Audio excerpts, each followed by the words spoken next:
Hello বন্ধুরা, কেমন আছো সকলে? আশা করছি সকলেই ভালো আছো আর আমরাও অনেক অনেক ভালো আছি। তো আজকে দেখো, আজকে ছিল কিন্তু বুধবারের সকাল আর এখন ঘড়িতে প্রায় বাজে সকাল 6:30 মতো। তো আমি এখানে রান্না বান্না রোজকার মতো শুরু করে দিয়েছি।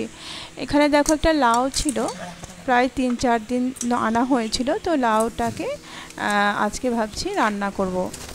লাউ তো এমনি আমরা সবজিতে খাই, কিন্তু লাউয়ের যে ডালটা, মটর বা মসুরির ডাল দিয়ে যে লাউটা ওই লাউ ডালটা ভাবছি আজকে বানাবো। তো সেই কারণে লাউটাকে আগে প্রথমেই কেটে নিলাম। তারপর লাউয়ের খোসাগুলো যেগুলো ছিল, লাউটা যেহেতু খুব টাটকা ছিল, তাই ভাবছি লাউয়ের খোসাগুলো না আমি ফেলে দেবো না। লাউয়ের খোসা অনেকে দেখি বাটা করে, বাটা ভর্তা করে, আবার অনেকে দেখি চচ্চড়ি বানায়। কিন্তু আজকে আমি ভাবছি লাউয়ের খোসাটাকে ভালো করে ঝিরিঝিরি করে কেটে এটাকে পেঁয়াজ দিয়ে একটু পাঁচফোড়ন দিয়ে লঙ্কা দিয়ে ভাজা ভাজা মতো করবো। তাই লাউয়ের খোসাটাকেও সুন্দর করে কেটে নিলাম। তারপর কিন্তু আমি ডাল বসাচ্ছি। প্রেসার কুকারে কিন্তু ডালটা আমি করে নেব। এখানে আমি লাউয়ের টুকরো টুকরো করে রাখা লাউগুলোকে আগে তেল দিয়ে পাঁচফোড়ন দিয়ে হালকা করে একটু নেড়ে নিলাম। তারপর কিন্তু আমি 2 রকমের ডাল দিচ্ছি, এখানে মসুরির ডাল দিচ্ছি আর মটর ডাল দিচ্ছি।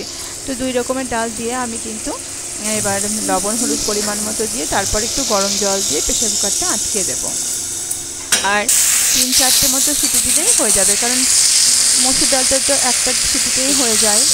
আর মটর ডালটা একটু যেহেতু সময় লাগে, ওই জন্য মোটামুটি 3টে মতো সিটি দেবো, তাহলে হয়ে যাবে। আর লাউটা তো ওই প্রেসার কুকারে এমনিতেই হয়ে যায়। তো দেখো, পটলটাকে আমি ভালো করে কষিয়ে নিচ্ছি। এখানে একটা পটলের তরকারিও করবো ভাবছি। আর দেখো লাউয়ের খোসাটা আর পেঁয়াজ কিন্তু আমি বেশ জিরি করে কেটে নিয়েছি। তারপর কিন্তু আমি এখানে কালকেকার যে সবজিটা ছিল, গাজর, ক্যাপসিকাম আর শসা, বিনস দিয়ে একটুখানি পনির বানিয়েছিলাম, সেটাকে আমি বের করে রাখলাম। তারপর কিন্তু আমি পেঁয়াজ কুচিগুলো এখানে দেখো দিয়ে দিচ্ছি। হ্যাঁ বন্ধুরা, পেঁয়াজ কুচিগুলো ভালো করে ভেজে নিয়ে তারপর কিন্তু আমি কিন্তু লাউয়ের খোসাগুলোকে আস্তে আস্তে দিয়ে দেবো। পেঁয়াজ আর লঙ্কাটা কিন্তু ভালো করে ভাজতে হবে, বেশ লাল লাল করে ভেজে নিতে হবে পাঁচফোড়ন দিয়ে। তারপর কিন্তু লাউয়ের খোসাগুলো দিয়ে দিতে হবে। তাহলে আমার মনে হয় পেঁয়াজটাকে ভালো করে লালচে লালচে করে ভেজে নেওয়ার পরেই লাউয়ের খোসাগুলো দিয়ে তারপর কিন্তু সেগুলোকে বেশ একটু লাল লাল করে ভেজে নিতে হবে। আর জলটা খুব একটা লাগে না, কিন্তু তবুও জলটা দিলে মানে সিদ্ধ হবে। আর যদি খুব ধীরে ধীরে করে কাটা হয় তাহলে কিন্তু জলটা না দিলেও চলবে। পরিমাণ মতো লবণ হলুদ লাউয়ের খোসার মধ্যে দিয়ে দিয়েছিলাম। আর দেখো লাউয়ের খোসাটা ভাজাও হয়ে গেছিলো। তারপর কিন্তু আমার দুটো ছিল, দুটো করলা, সেটাকে কিন্তু আমি আলু দিয়ে ভেজে ফেললাম। দেখো এখন ভাতটাও বেড়ে নিচ্ছি। এ দেখো পটলের তরকারিটাও হয়ে গেছে, আর লাউ ডালটাও হয়ে গেছে, আর আলু আর তিতো করলা ভাজা হয়ে গেছে, আর লাউয়ের খোসা পেঁয়াজ দিয়ে ভাজাও হয়ে গেছে। আর দেখো ডালটা কিন্তু খুব সুন্দর গলেছে।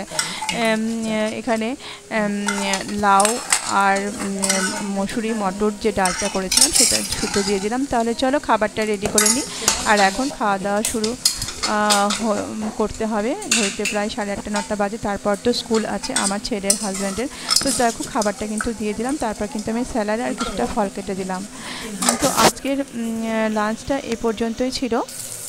আর কেমন লাগলো তা অবশ্যই কমেন্টে জানিও। যদি ভালো লেগে থাকে তাহলে একটি লাইক করো, আর যদি পাশে থেকো, সঙ্গে থেকো।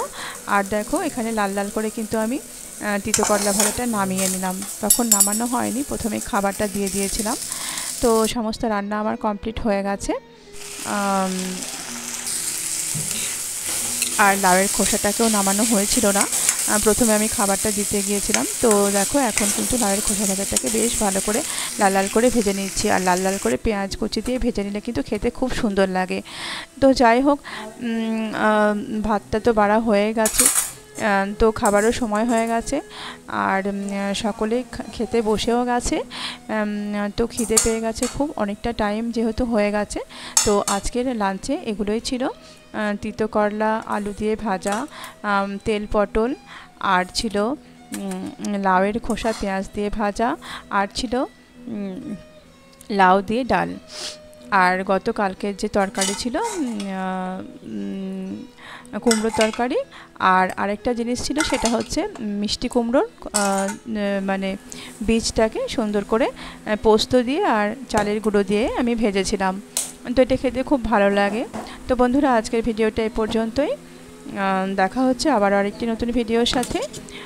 ততক্ষণ পর্যন্ত সকলে ভালো থাকবে আর সাবধানে থাকবে, সুস্থ থাকবে।